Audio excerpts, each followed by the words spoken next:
Katkum kekerwo balapha do Archbishop Most Reverend Victor Lingdo ulingdo saat jang Jyllaniambah Shillong la pentip ba ensapli no shen ya Artylli ki Parish ba Thymmai hapo Jyllaniambah Shillong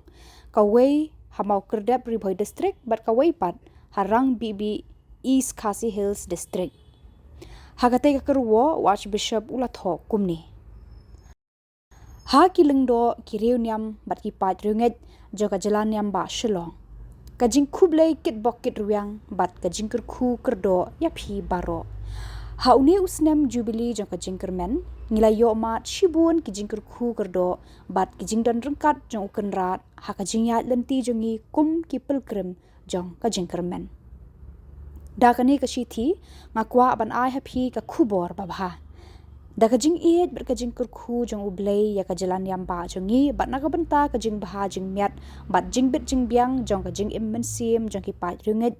ha ka Jyllaniambah jongi hauni usnam banwan ngin sapli sa Artylli ki Parish Thymmai kita kilong ka baningkong ka Parish jong ukris ka jingkermen hamau kerdap Riboy district ka ban sapli ha ka khatsan tarik uleber arhajar arpun riu bat ka baar ka Parish jong ka Maria ka kemi jong ka jingkermen harang BB East Khasi Hills ka ban sapli ha ka arpu tarik ubenai leber arhajar arpun riu Magar pat phi baro ki pai rungen banya duai na kabenta ka balang na kabenta ka Jyllaniambah jongi bat khamtam na kabenta kini ki Artylli ki Parish Thymmai ki ban sapli haune usnam banwan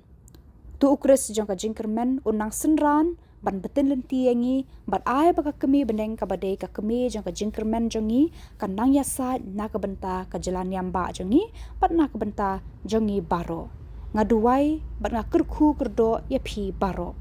Lasoy do Most Reverend Victor Lingdo Archbishop jong ka Jyllaniambah Shillong